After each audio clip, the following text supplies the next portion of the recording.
Ladies and gentlemen, welcome to the Power Dialogue Hour, New Trade Order and Evolving Intermodal Networks in the Asia Pacific. This conference will be conducted in hybrid format with physical and online sessions simultaneously.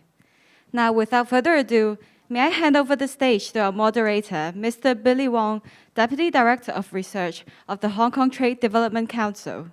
Mr. Wong, please. Good day, everybody from around the world. Welcome to this Power Dialogue section of LMAC 2021. Well, COVID-19 has brought the disruptions to different walks of life, and the global supply chain is no exception. Some immediate impacts like rising shipping costs, congestions at various seaports appears to be getting even worse. How that would evolve in the coming months is everyone's concern, particularly when the holiday season is approaching. Looking further ahead, I think in the medium or longer term, the pandemic may result in more structural changes to our global supply chain.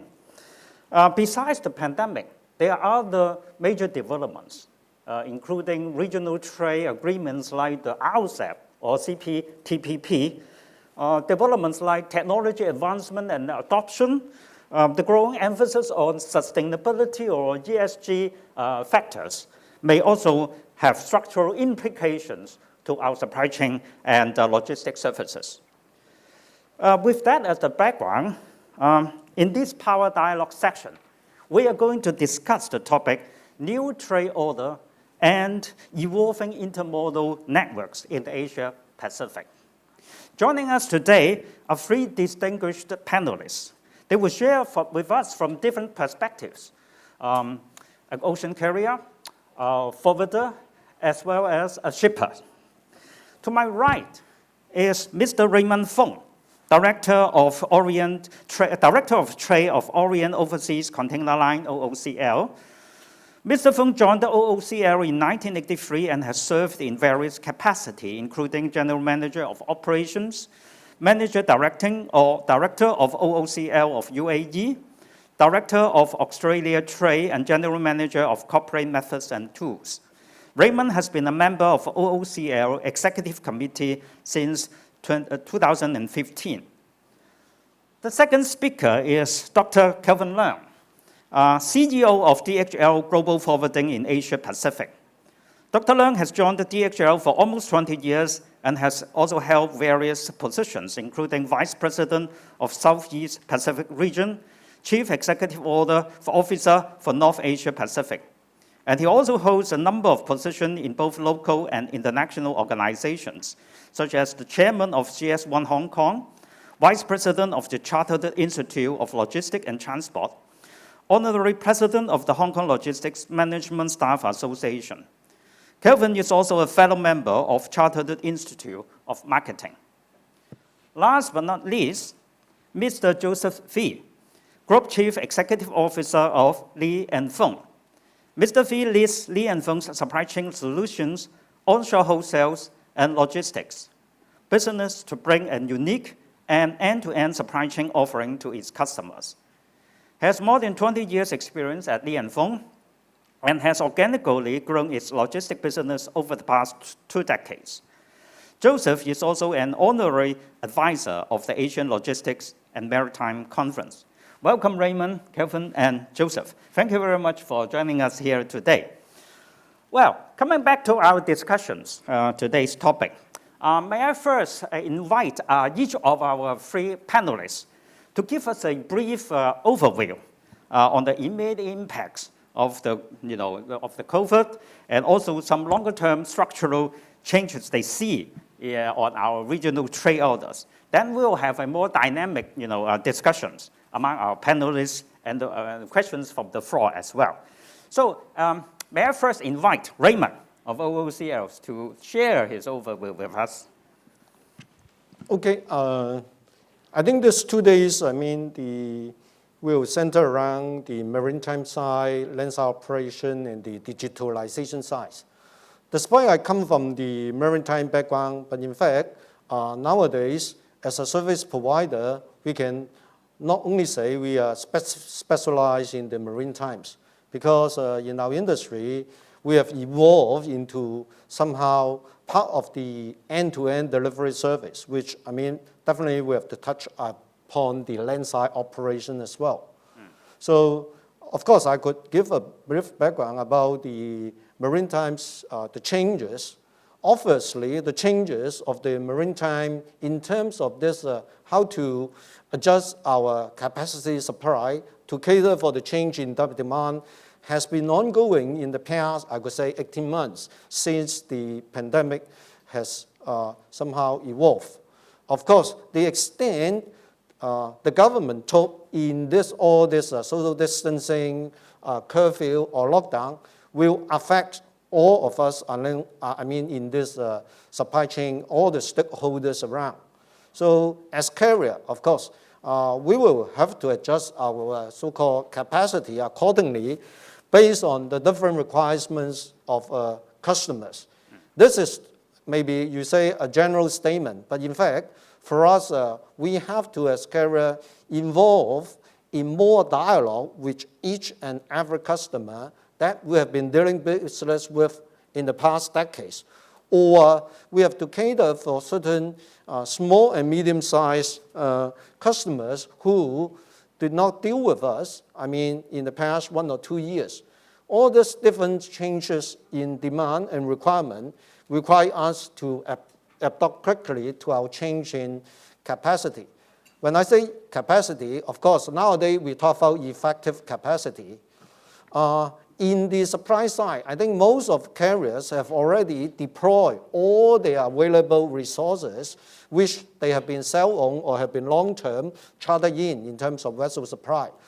The other source of supply, in fact, from the non-operating operators, I think in the past 6 months, it has also been really depleted because, I mean, when the owners see that, I mean, the rise in, I could say, freight rate, and when they can strike a longer-term deal, definitely they will go for longer-term charters. So I can say, in the coming 1 year, there will still be a little bit of so-called shortage in effective capacity. I mean, we try to cater for different demand according to different so-called focus from the customers. So we, as a service provider, we must live with what the customer, I mean, wants and adjust accordingly. Of course, there are some measures which try to supplement our loss in capacity a bit. Just like I can tell you, for the group, we even have been trying to use some of the so-called break bulk vessels, so long as they are seaworthy and they can load up to certain capacity, we have to run many short sea distance trips for certain specific customers. Of course, carriers, like many other, I could say, capital-intensive industry, we are very capital-intensive, which means we have to care about our costs.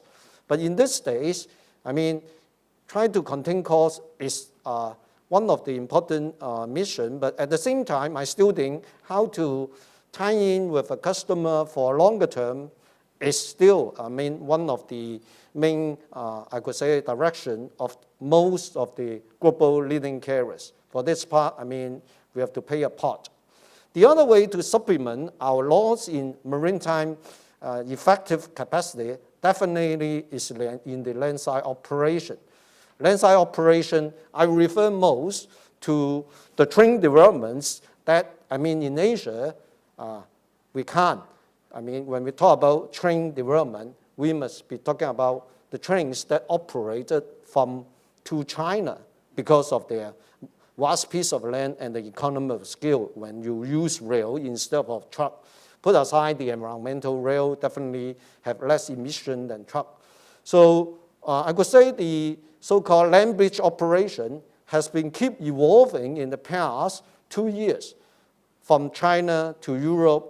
And in the past, we only talk about China to Europe train. But in fact, to cater for some loss in capacity to even the US East Coast, we will still use train to bring the cargo of certain customer to Europe and then ride on another, we call the transatlantic network, to cater for certain customers, I mean, unique requirement. That is part of the land side. then, of course, there are others land development, real development, which will link vast number of China to move via, as I could say, relatively in terms of scale, a relatively smaller port in Guangxi. Those type of so-called train corridor, southern channel, has been keep on being developed by China and the carriers involved as well. Then, of course, along the Changqigong River, then it's basically still many barge and feeder operation. That is the landside operation that carriers is actively involved in to supplement or provide additional channel, delivery channel to the customers. Okay, that is the landside. Then in terms of terminal operation, those operators are marine operators which own terminal. Definitely they have certain advantage over the others in terms of the berth availability. For this part, of course, I won't comment too much. But what I try to emphasize is still landside operation, the terminal operation. Asia, maybe we are more, I could say, each government really take a more longer term views in terms of this infrastructure development in the terminal side. But in the other parts of the world, it will still take time for the government and the private investor to invest more in this terminal side and the infrastructure.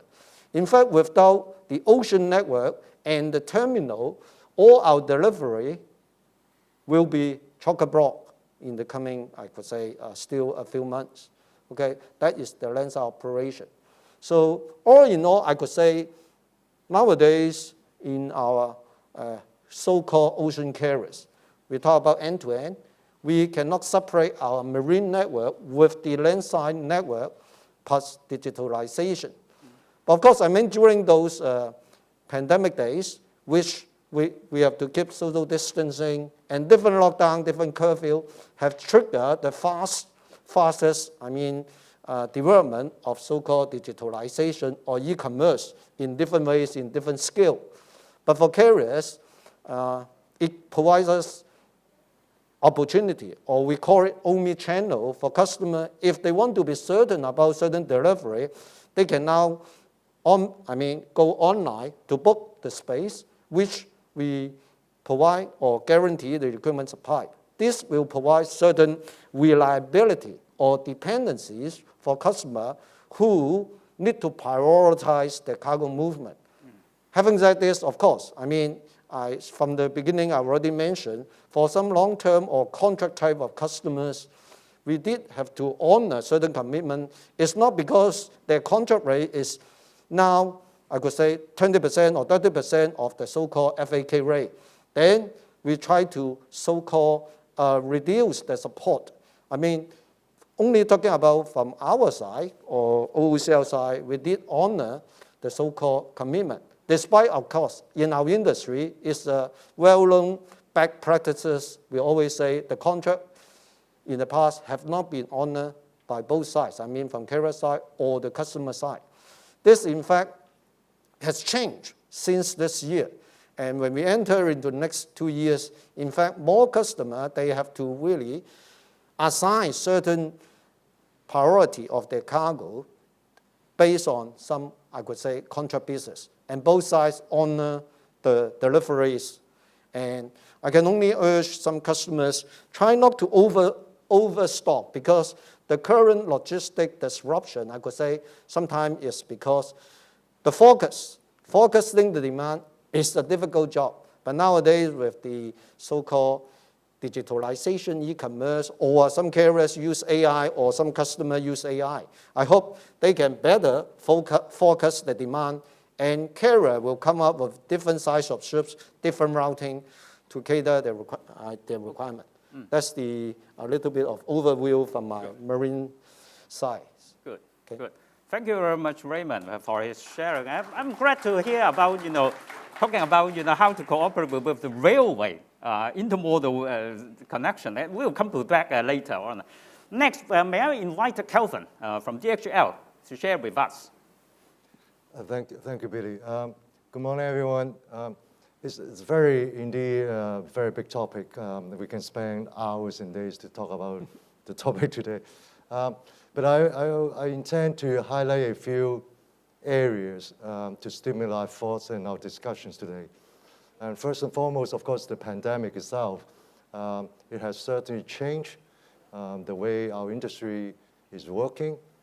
But one thing I want to point out is that a lot of issues, for instance, port congestions, depot congestions, all these have happened even before the pandemic.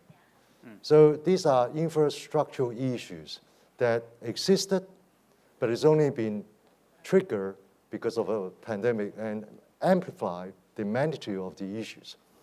Now, of course, the pandemic itself has created a few other things that will subsequently, I believe, in the coming years, affect the whole industry.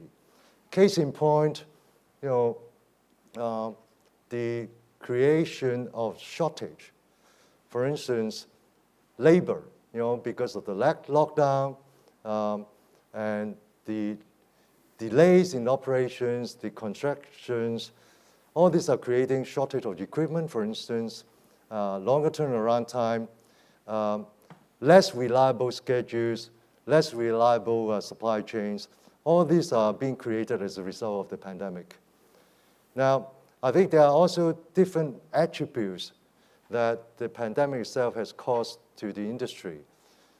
Case in point, the visibility and the transparency of the supply chain, and also the resilience of the model of your supply chain. So a lot of industries, a lot of companies, of course, even before the pandemic, they have been rethinking how they should position their supply chains, their sourcing models, their manufacturing models, et cetera, et cetera. Then another area I believe will be going to trigger a lot of changes to our industry is the shortage economy itself. Now, we are talking about a lot of lockdowns, a lot of protections, measures because of the pandemic, and therefore preventing a lot of available manpower laborers who used to be available in some markets but now no longer available. There's also the shortage of raw materials, of parts that are part of the supply chain, and now all these are disrupted. Then another area I think just now Raymond mentioned is digitization, and I don't want to repeat again. I think this is going to change our industry. The other area that's going to also change the way we operate going forward is the importance, or getting more important, of the topic of ESG, because our industry does create a lot of emissions, and we have to address that. Now, of course, now we are having the COP26 conference in Europe, and we all know this is such a big topic, and our industry will be part of the owner of the responsibility. So I think these are some of the few areas I believe is going to change the way we operate in the coming years. So I think that's good enough for a starter right now. Thank you. Good. Thank you very much, Kelvin. You mentioned about sustainability and ESG, and I will come back to that in more in-depth discussion. Now, let's turn and invite Joseph to share with us. Joseph has prepared a PowerPoint, right? Hi, everyone. I'd like to extend my own welcome to all of you to the conference. I hope you all are doing well and staying safe. I'd like to start by echoing the sentiment shared by the co-panelists and the moderator that COVID-19 has thrown everything into disarray. It has disrupted our daily routines. But for many companies, the one area that's worst affected is really the supply chain. So before the pandemic, during normal times, supply chain is largely invisible. It's on autopilot. In fact, for many companies, this has never been part of the corporate agenda, but no more. Today, supply chain is front and center And if you look at the G20 conference last Saturday in Rome, the G20 leaders, they spent so much time having intense conversation about the supply chain problems that the world is facing. So the world's supply chain is bearing the brunt of all the things that Raymond and Calvin talk about. You've got surging demand, you've got rising transportation costs, you've got manufacturing delays, you've got port congestion, you've got labor shortages, you've got trade disputes, trade policies, you've got inflation. So the whole supply chain is facing a perfect storm. Now, against that backdrop, how do shippers create value? How do shippers extract value in their respective supply chains? Well, first, the word value is, I would say, possibly one of the most abused words in the English language. It's been such a cliche. So I'd like to offer everyone a simple definition from a shipper standpoint. What does value stand for? How do you define value? So value is equal to service times quality divided by cost times risk. So the higher the service, the higher the value. The higher the product quality, the higher the value. The lower the cost, the higher the value. And the lower the risk, the higher the value, right? And risk can refer to business risk, can refer to governance risk, can refer to environmental risk. Anything that leads to reputational risk is captured here. Now, before the pandemic, essentially, service quality risks, they are taken for granted. Things are very predictable. So before the pandemic, people talk about cost. They talk about just-in-time, they talk about cost.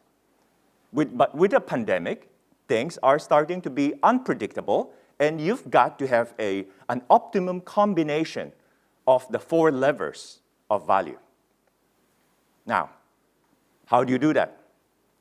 So at Li & Fung, we operate in about 50 markets. We service about 500 key customers, and we work with about 5,000 vendors. I'd like to share with you today what some of the more progressive companies are doing to create values in their supply chains, all right? So the overarching theme that they have adopted is they have hit the reset button. So what they're thinking right now is that, well, facing the pandemic, this is a perfect occasion for me to reset my strategies and to refresh the way that I execute my strategies. So they are trying their very best to make their supply chain to be more resilient, to be more agile. So if you think about, if you want agility and resilience in your supply chain, you've got to be able to have visibility across. So you've got to be able to do it, track and anticipate. So what is the difference between the two? So if you're, say, today, November 2nd, so you should be able to track what happens the days before, the weeks before, the months before. So you've got a dashboard to look at what happened. So it's backward looking. They also create some kind of a control tower, basically saying that, okay, what will happen the next few days, the next few weeks, the next few months? And how do I anticipate these events? How do I anticipate problems before they become problems? So in many ways, you can look back, dashboard creating the lagging indicators, and then you can look forward with control tower, looking at the leading indicators to help you make decisions. The second thing is that you've got to think and act big. BIG is an acronym I created to capture the essence of what many of these progressive companies are doing. So BIG essentially stands for breakthrough, impact, and green. So faced with the pandemic, you've got to look inward and say, what are the things, what are the weak links in a company that I need to address? How do we seed growth at a time when you cannot even travel? How will you be able to look for opportunities to automate, to digitalize? And as what Calvin mentioned, how do you resurrect the ESG agenda. The supply chain, we account for 80% of the greenhouse emission in the world, 80%. So how do we play a role in getting to the net zero? So essentially, what we're saying here is that we will move from breakdown to breakthrough, from a breakdown in the chain to breakthrough, right? The second thing is that if you compare a progressive company with just a normal company, is that a normal company during COVID-19 period, they will have a lot of to-do lists. These are the things I need to do. With the progressive companies, they've got a to-do list, but more importantly, they've got the not-to-do list. They're focused. They're very focused. They prioritize resources on initiatives that will create business impact. So for them, it's not about being busy. It's about focusing resources to make sure that it creates business results. And then the last thing about many of the progressive companies is that they made a conscious decision that they will emerge from this crisis stronger than when they entered it. So for them, it's not about bouncing back. For them, it's about bouncing forward. Many of these companies, they have zoomed past 2019. Finally, as part of hitting reset, something that I've observed in many of these progressive companies is that they've changed they basically shift their organizational mindset. And one noticeable shift is really the way they manage and they perceive crisis. See, as a team today, right? You're trying to build resilience, you're trying to build agility, you're trying to build sustainability, which they have done so, which means that they're ready for the next crisis. So for a normal company, when the next crisis hit, they'll say, oh my gosh, not another one. For these progressive companies, when the next crisis hit, basically it says, well, it's showtime. I'm ready. So I'd like to bring back and close by saying that during this abnormal time, it's very important for us to be able to be bold, to be audacious. And if you're bold and audacious, you'll be able to go through this successful transformation that many of these companies have gone through. So initially, it's about, oh, there's so much uncertainty. It's an uphill climb. And as you take action, there's light at the end of the tunnel. I'm starting to see that things are getting better. And once you persist, you basically said that, well, I'm now scaling new heights. I'd like to end today's short talk by sharing with you a photograph of the poster hanging on the wall of my daughter's room. And there's a quote there that has guided her throughout her childhood. Well, it says that if you dare nothing, then when the day is over, nothing is all you will have gained. Thank you very much.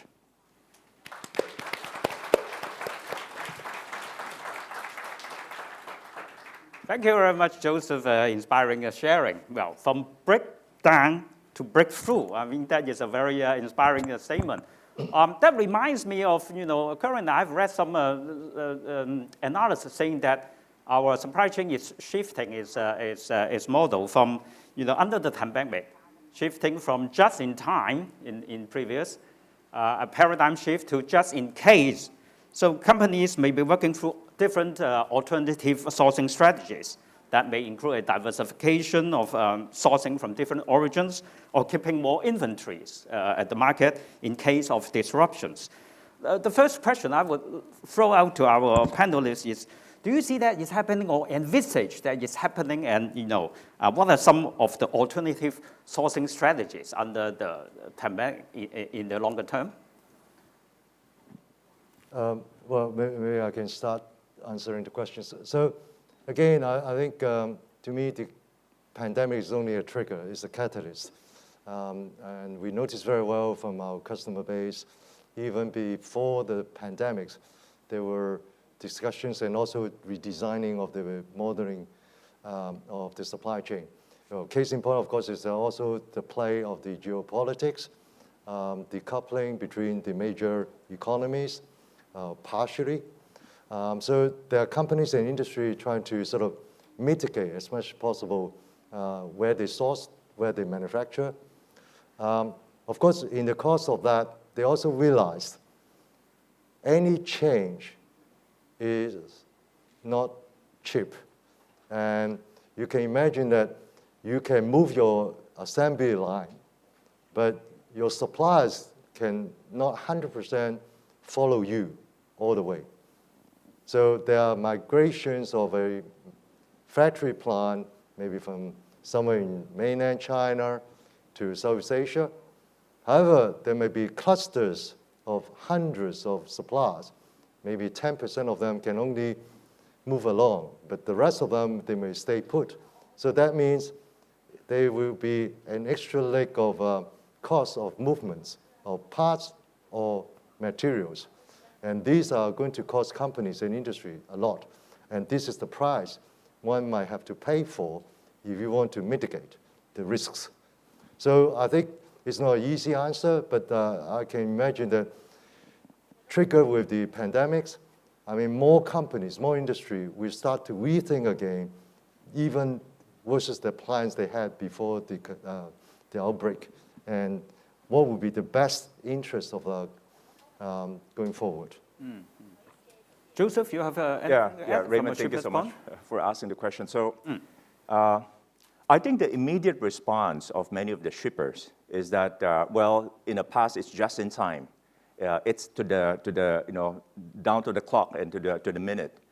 And then they responded by adopting just in case. But just in case as a strategy is not sustainable. As I said, 80% of the global emission is emitted basically by the supply chain industry. The industry we're all in. And what does just in case mean? Well, you've got more inventory. A lot of times it's just creating more inventory. And for those fashion items, it's very hard to predict what's the fashion items going to be. So you're going to produce more buffer. And what does more buffer mean? More buffer means that there'll be inventory obsolescence. And what does inventory obsolescence mean? There'll be more landfill. It will be burned in the landfill. It's going to destroy more the environment. So while there is an immediate response from a just-in-time to a just-in-case, personally, I don't think it's sustainable. So I think that we should go back to all the things that the panelists have spoken today. You've got to look at multimodal transport to build resilience. You've got to look at how you interact basically with your mills, with your vendors. How do you interact with your customers? How would you put in automation, digitalization, so that the product samples, for example, instead of shipping back and forth, it will be digital. But for me, the most important thing a shipper can do is that you don't sweep everything clean. You negotiate for the lowest cost. That's not going to be sustainable. If you want to build a sustainable supply chain without having to build so much inventory buffer, you've got to create a supply chain ecosystem that as you grow, your partners, your customers, your vendors, the mills, they all grow with you. Once that's done, I think you are slowly but surely having aligned goals and making sure that you're all working towards bettering the whole supply chain, including the ESG agenda. Okay, good. Raymond, you have anything to add on that? I think, the two other panelists already, I think, answered 99% of your questions.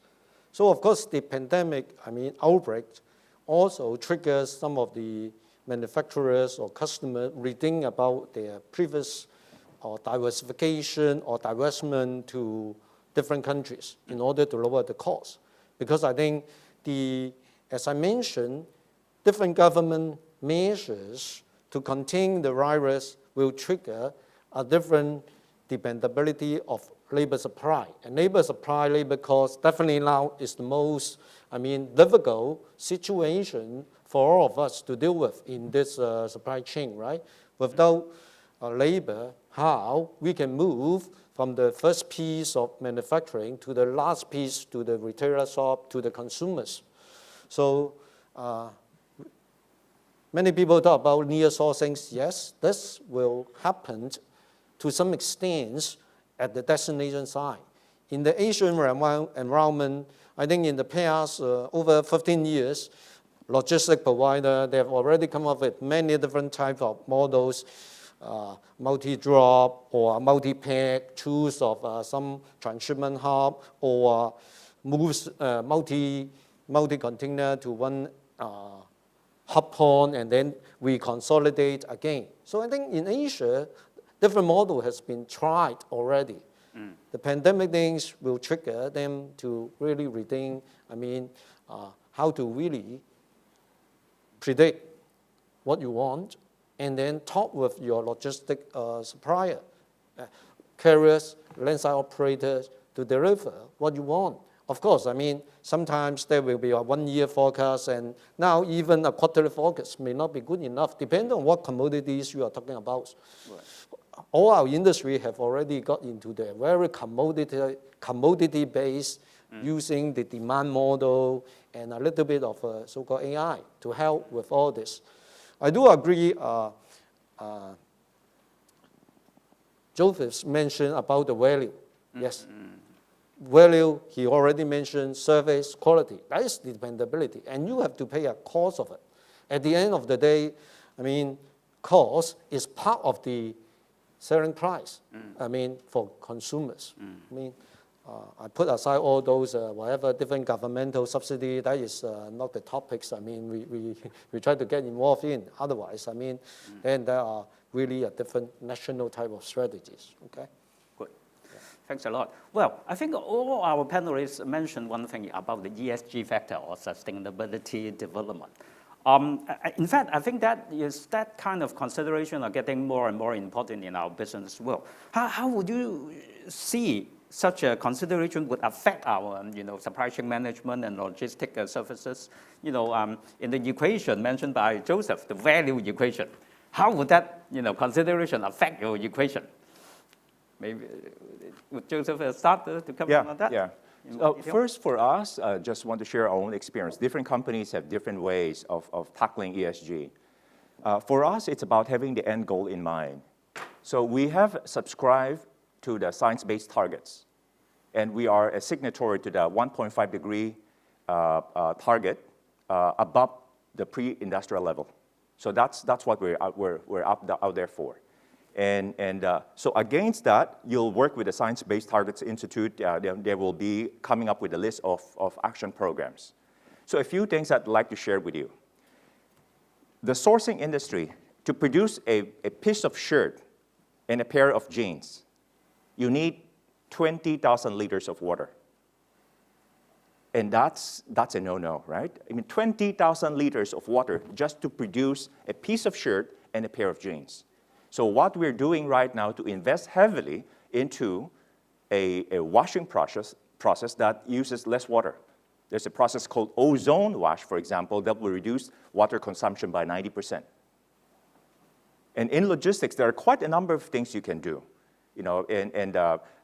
especially in Hong Kong. You'll see that you go to a supermarket, department store. You always look for the deals, for the sales. Toothbrush plus toothpaste, and so forth and so on. Everything uses shrink wrap plastic.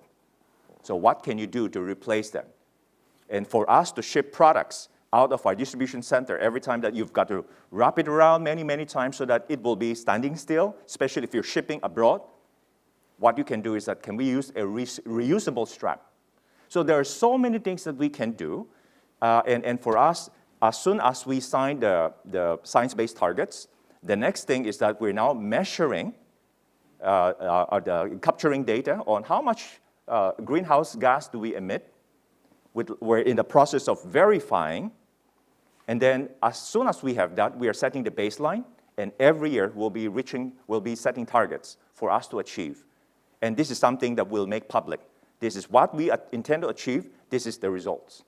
So we're committing ourselves to a supply chain managed by us that is going to be hopefully within the by 2050, which is what the COP26 is talking about, to be net carbon zero.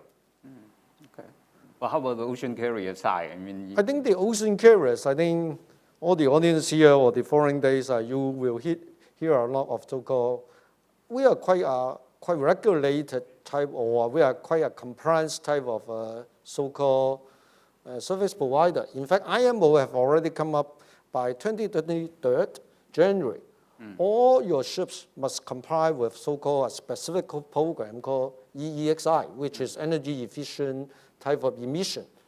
And then you have also to comply with those CII carbon index indicator, something like this.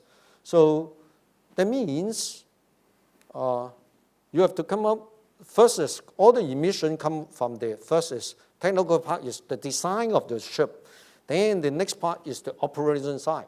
The two things I mentioned about is the technical side. So carriers have been, trying to, adhere or comply to this. And some carriers even do extra step to even, outperform this type of standard from the technical side.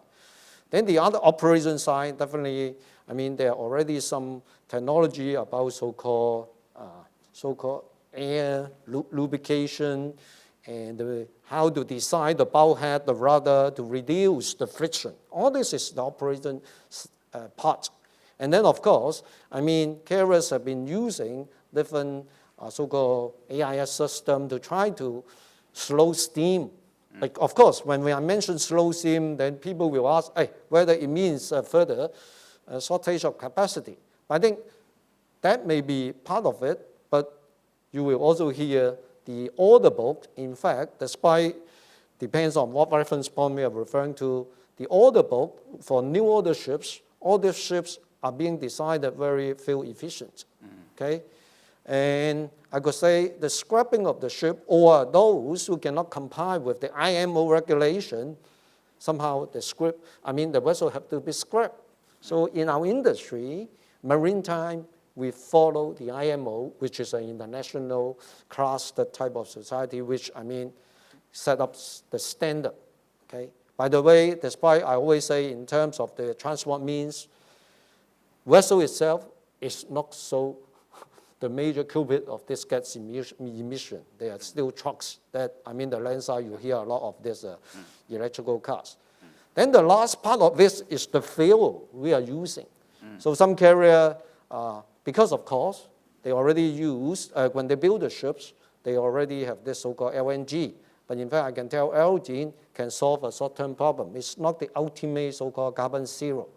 That's why some leading carriers already has been, aggressively developing so-called some of this biofuel, which may be using methanol.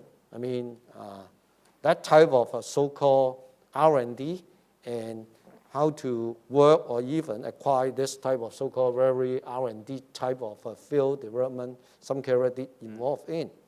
And by the way, the IMO standard already say by 2030, 40% of we have to reduce at least by 40% of our greenhouse gas emission.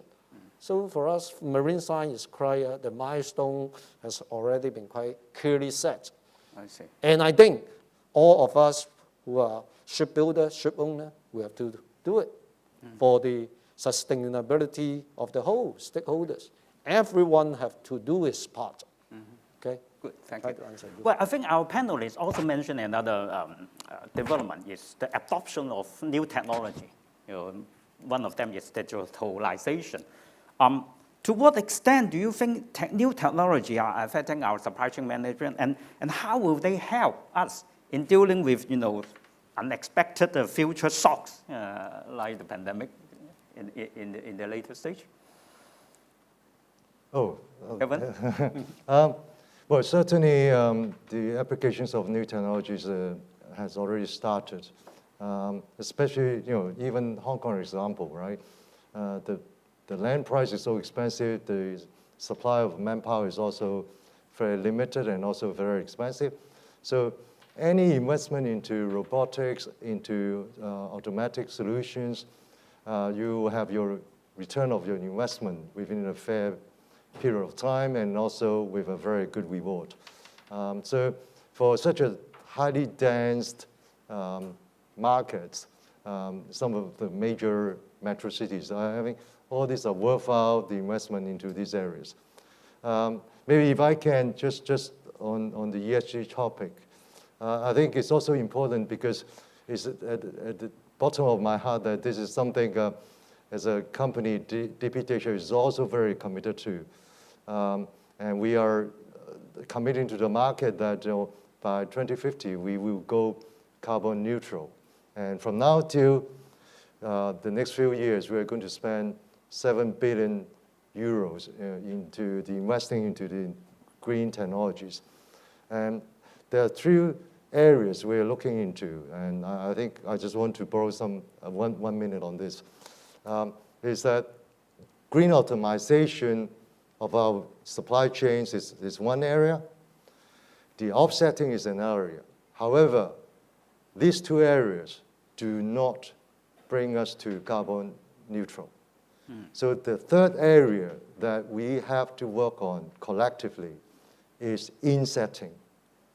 And of insetting, the key is the science, the research, the new technology, innovation of field. And that's the only way we can bring to the carbon neutral goal. There are green fuels, there are blue fuels, there are drop-in fuels, there are biofuels, all kinds of fuels technologies. But so far, none of them have been sort of proven sustainable. And I think this is one key area for our industry to be successful. We have to invest into the science of fuel. I see. Well, thank you. Well, we got a number of questions from our audience. Since time is limited, let's try to answer as much as possible. One question, an interesting question, yes, in a more short-term situation, yes. The audience is asking, what do you think about the industry should do to have our Christmas presents now? That's a lot of countries are still facing the Christmas supply issues. How can we deliver our Christmas presents to cater for the holiday seasons? Well, if you're planning for Christmas now, it's too late. It's really too late. Can DHL help? Yeah. So That's why I follow Joseph's work. Did you anticipate the lead time, the disruption? If you don't anticipate the disruption, you don't prioritize your cargo, do something out of the box with your logistic provider, yes, I agree. It's a bit too late unless you have your private jet. Well, talking about thinking out of the box, does that mean nowadays facing the short-term challenges like all the chaotics, the ports, we need to be very flexible, in handling different cases? Any examples that you can share? no, I think flexibility is very important. Flexibility, agility is very important. If we talk about, let's bring this to reality, the different topics that we're covering right now. So let's talk first about automation and digitalization. This is a response to the accelerated automation and digitalization is a response to the crisis. But as what Kelvin mentioned, in fact, before the crisis, people are embarking on that. They're trying to find ways to be more efficient. But this accelerated basically the process. But it's not a smooth sailing.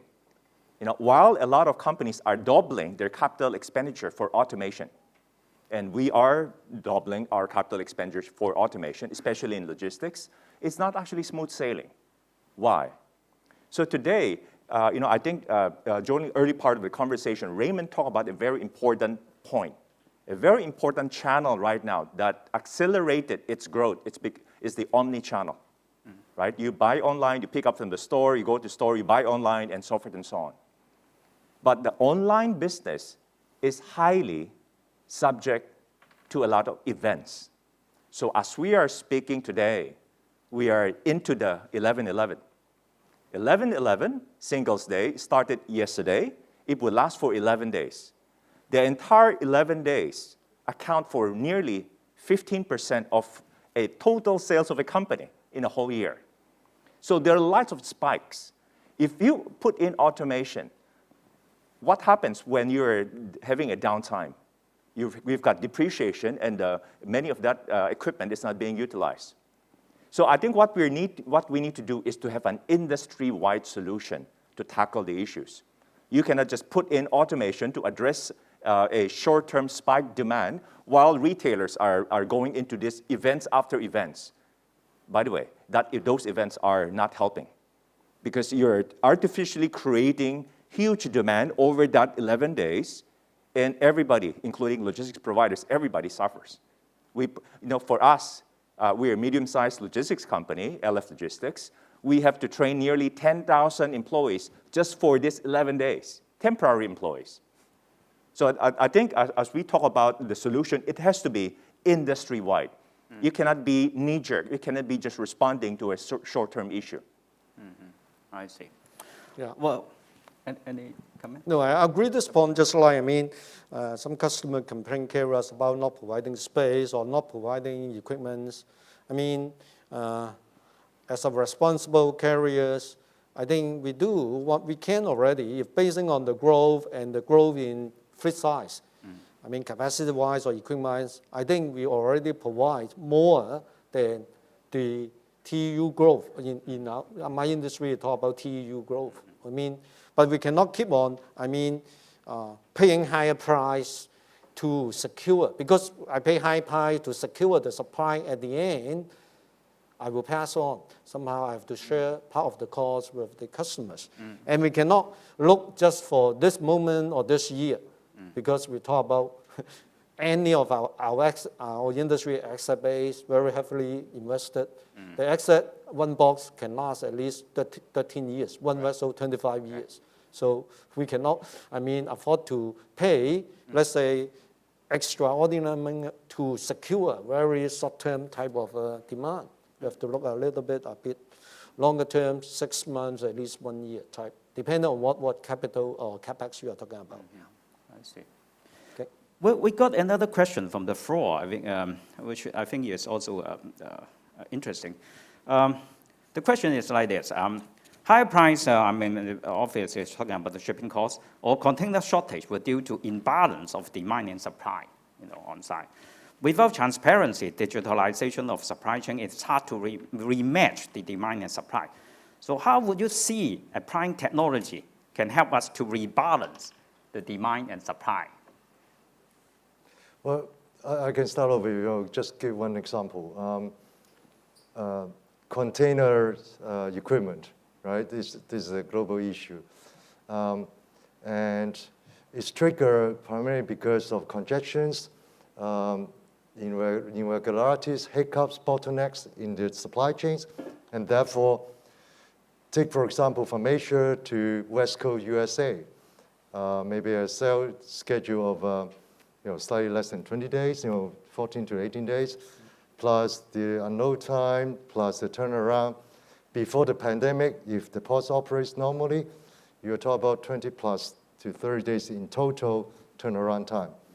Now, if everyone from the vessels arriving the port, waiting for a few days to up to 12 days before they can unload, then the port itself takes a couple of days or even a few more days longer to unload. The same thing applies to the truckers, to the depots. Then you are inducing a huge demand of number of containers in order to maintain the same circulation. Now, the shortage of the equipment is partially driven by all these issues. Now, an example to apply technology is that how can we track every single of the container real time with all the stakeholders, including the final end customers' warehouses, and how soon all this container can be turned around and be returned to the right spot. And some of the times the shortage is created by misallocation of the containers to the wrong places. So by applying technology, certainly a lot of these issues can be mitigated. I wouldn't say it will be resolved, but it can be mitigated. So this is maybe one example of the application of technology. Any other supplement from the other two panelists on this issue? May I have just one question? Maybe technology, of course. Of course it can help, but sometimes, you talk about some regionalization. I think in terms of the, let's say, terminal size, if you look at the so-called China's, direction about this Great Bay. In fact, it's one of the regionalization which, if something happens in the logistics within that niceties, or sorry if I am wrong, right? Somehow, if it becomes under one government's control and the operator are willing to cooperate, they may try to have some synergy effect or supplement. Sometimes, in our walks of life, our analogy is whether we should have taxi operator or we should have Uber type of things. Uber is a type of maybe using technology to try to bring the supply and demand and lower or optimize the cost. At the end, the direction is, or the mission, the vision is right, but okay, local governments, regulations, or anti-competition, all this. In our whole supply chain, a lot of things, through technology, I think if the resources can be a little bit matched or organized, then it helps, right? Just berthing in a terminals. I can say in how many of our berthing is now still optimized. Of course, we pay our park carriers sometimes, they not exactly tell when our vessel will arrive. And terminals sometimes also don't tell us when the berth is available. All this, everyone involved, I agree. The work say everyone is tied up, have to be integrated a little bit together. Integration is full technology, visibility, and a little bit of transparency. And then, we have to put our, put our heart to this subject. Then it may help to solve part of the problem. Otherwise, it's quite difficult. Yeah. Well, I agree. The technology may help us to, realize the situation, tracking all those flows. But actually, the final decision is the market, where is the demand is and where is the supply is. And imbalance may always exist in that sense. Yeah. One more follow-up question. Kelvin, you mentioned about, some of the problems we are facing now actually already exist before the pandemic. Do our panelists think about, maybe new routes, new infrastructures, or new transport modes, intermodal, can help contribute to maintain our stability and integrity of our supply chains, in the future? Yeah, certainly. I think the infrastructure issues, and I think the Washington administration is now realizing that, some of the infrastructure in the U.S., they need to be upgraded, and hopefully they will find the money to do the upgrade. So you look at our airports or our seaports in Asia, in many of our countries in Asia, automation is almost given. And you can see some of the seaport terminals, even manless, right? Is totally automated. But this is not common in the other markets in Europe, nor in the US. I think infrastructure will certainly be a key thing that hopefully most governments will continue to drive and make it happen in the near future. I see.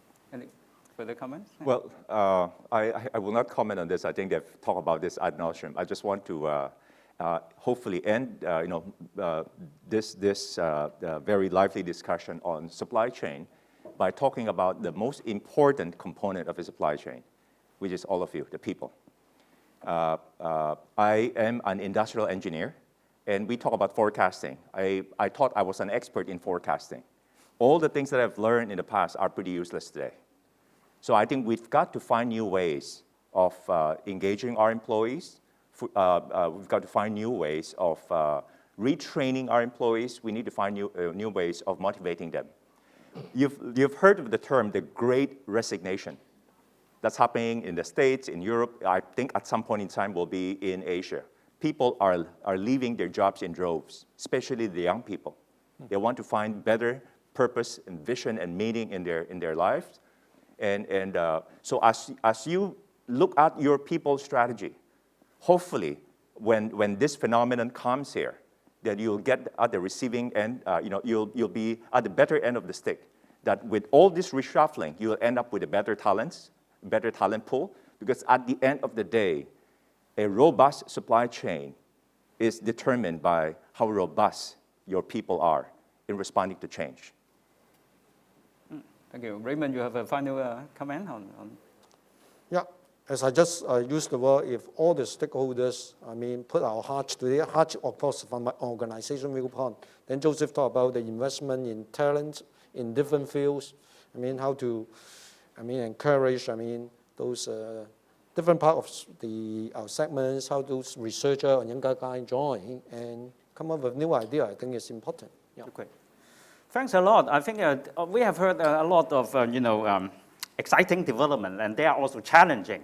I mean, looking forward, I think, digitalization, adoption of technology may help in our way forward, and also, the issue of sustainability, ESG concerns are everybody's concern here. Hopefully, although there may be disruption, but hopefully these disruptions are constructive as well.